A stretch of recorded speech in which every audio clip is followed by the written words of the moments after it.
Yeah, yeah, yeah, yeah. Living in Babylon, huh? Stay safe though, you know what I mean? Yeah, stay safe, straight up, straight up. Yeah, yeah, yeah. All my niggas with me. You know we rollin'. Yeah, yeah, yeah. Please don't nothing come free. Pay me what you owe me. Yeah, yeah, yeah. All my niggas with me. You know we rollin'. Yeah, yeah, yeah. Bitch, don't nothing come free. Pay me what you owe me.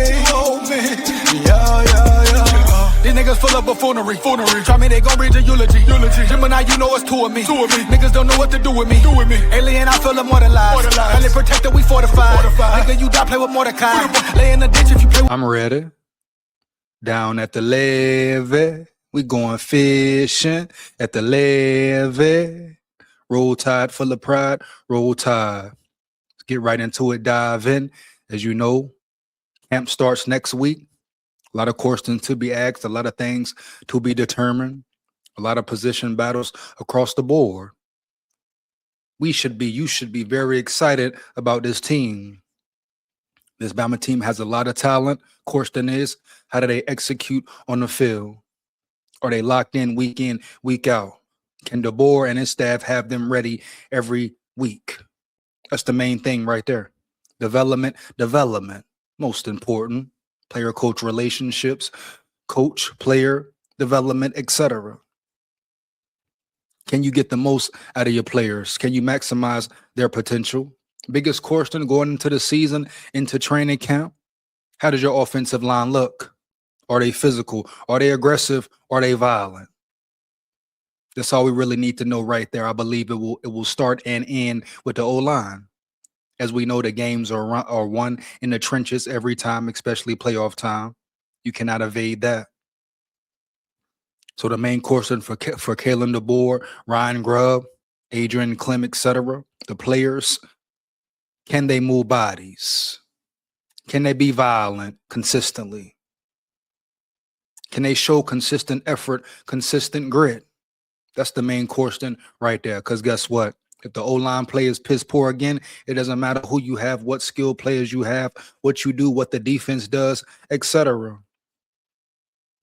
It won't matter at all.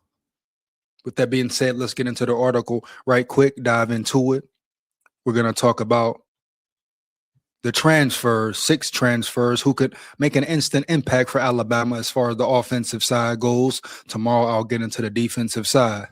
Let me know in the comments, are you excited about college football being back? Are you excited about Alabama football being back? I know the hell I am. It's been way too long for real. So let's go ahead and dive into it. Make sure you like, comment, and subscribe, and hit that bell as well. Support the channel, support the grind. Why not? It takes less than 1 second. Let's kick it off.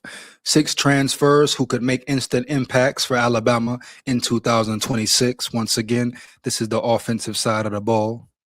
Alabama added more than 20 players to its roster via the NCAA transfer portal this offseason. Many of them will be key contributors for the Crimson Tide this season, with some of them even stepping into starting roles. With preseason practice beginning next week and the 2026 kicking off in 39 days, only 39 days. We take a closer look at some of Alabama's top portal additions. Here are 6 who could make an immediate impact for the Tide on the offensive side of the ball. Bama hit hard, hit heavy in the portal as well. Rayson Delgatti. Now, Rayson Delgatti, you talk about a player who came in right away and made noise. Took over that center spot pretty much week 1 of spring ball. Respect, shout out to him. That's what it's about, coming in right away, making a name for yourself, flashing, etc. So I think the center position is solidified for Bama. Of course, we got to see how it pans out, what happens. Can he have consistent, solid play? We shall see, though. Here we go. Delgatti played in 22 total games for Cal Poly, starting 21 of those at the center position. Before choosing to enter the transfer portal, Delgatti played 1,316 total snaps in his first 3 seasons. So the experience is there for sure. The reps are there for sure. With 792 of them being in pass protection per Pro Football Focus. He only gave up 1 sack during his career with the Mustangs, an impressive feat for a 2-year starter at any level. Now he moves up to the SEC, where he is the favorite to replace Parker Brailsford at center. If he can make the transition from Cal Poly to Alabama, Delgado will prove to be a huge pickup. Next up, Josh Ford, tight end. Ford was the first transfer to commit to Alabama this offseason. He entered the transfer portal in October after his head coach, Mike Gundy, was fired and committed to the Tide on December 16. Alabama lost a pair of scholarship tight ends to eligibility after the 2025 season ended. And with only one high school tight end in its 2026 class, it made sense for the Tide coaching staff to target someone with experience in the portal. And also Josh Ford, big tight end, big body, physical aggressiveness is what he brings to the table. Blocking is his expertise, run blocking per se. So great pickup for Bama for sure. Not only has Ford been that, but sources say the 6'6" tight end has been a tone setter for the entire Alabama offense this offseason. That's what we need right there. Here we go. Javin James, O-lineman. James was one of Alabama's final transfer portal additions, committing to the Crimson Tide on January 21. Tuscaloosa is the third stop of his college career, as James spent his first 2 seasons at Akron, 23 through 24, and Mississippi State, 2025. He spent most of his time at Mississippi State at left tackle and played on the right side of the line at Akron. This spring, James returned to the right tackle position and worked with Alabama's first unit for most of the 15 practices. We'll see what the Tide chooses to do on the right side and if James can secure a starting role. O-line play trenches. Trenches are very important. That's where the games are won, in the trenches. Noah Rogers. Noah Rogers faced an injury during spring. Hopefully he can heal fast, quickly, and swiftly. We'll see how that goes. Just got to wait and see how it all plays out for Noah Rogers. Best wishes to him. Prayers up for him. Hopefully he has a fast, strong recovery. A transfer from NC State, Rogers played in every game last year and started 12, finishing the 2025 season as the Wolfpack's third leading receiver with 441 yards and 2 touchdowns on 33 receptions.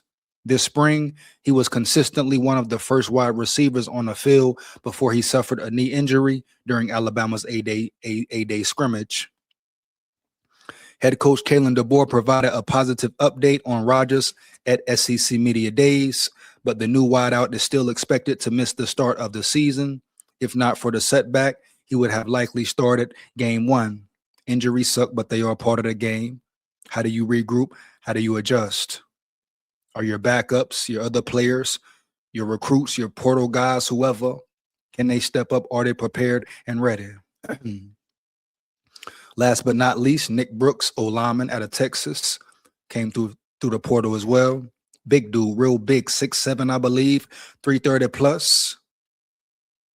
Now, I don't know if he shed some weight or not, but he's a big body, man. If he can really tap into his physical and they can bring the most out of him, he can be an animal on the field, a dog. Wow. Talking about sky's the limit. Matter of fact, there's no limit for that dude there. Here we go. Brooks is another offensive lineman who joined Alabama's roster this offseason, coming to town via Texas. He played 200-plus snaps for the Longhorns last year, with all but 25 taking place at the left guard position. That felt like a spot where he could compete for a first-team role in year 1 with the Crimson Tide. But he spent most of his spring on the right side of the offensive line. He capped the spring at right tackle with the twos on A-Day. James enters camp as the front runner at right tackle, but Brooks is a player who could potentially challenge for playing time. And like I say, nobody's safe. It's a battle across the board. Even certain players you may think are safe or you may think have their position solidified. That may not be the case, baby, for real. Here we go. Ethan Fields, O-lineman. Sense a theme here. Alabama used the transfer portal and high school recruiting to rebuild its offensive line room. Great job by Bama and DeBoer. Shout out K-Dog, no doubt. There was a clear emphasis on improving that position in group this spring and summer, and it's possible that multiple transfers start this fall. Fields is an interesting option who played guard in 5 games for Ole Miss last season. We believe William Sanders is the guy at left guard, but he missed the spring due to injury. If there is a competition at left guard, Fields is a newcomer who could push Sanders for the role during Alabama's upcoming camp. And there you have it. Once again, let me know in the comments, which portal players do you think can or will make the biggest impact? How do you feel about the O-line, the Javin James, the Racing Delgadis, etc.? Once again, let me know, man. Football is here. Alabama football is back. Don't you love it? You gotta love it. Definitely here for it. Want some more of it, man. Roll Tide. Make sure you like, comment, and subscribe. Hit that bell. Share this with any and everybody you know for sure. Takes less than 1 second, man. Why not? Support the grind, support the channel for real. You know what it is. Big school here. Roll Tide full of pride. Win, lose, or draw, but we come to win. Down at the levee, we going fishing at the levee. Roll Tide full of pride. Here we come.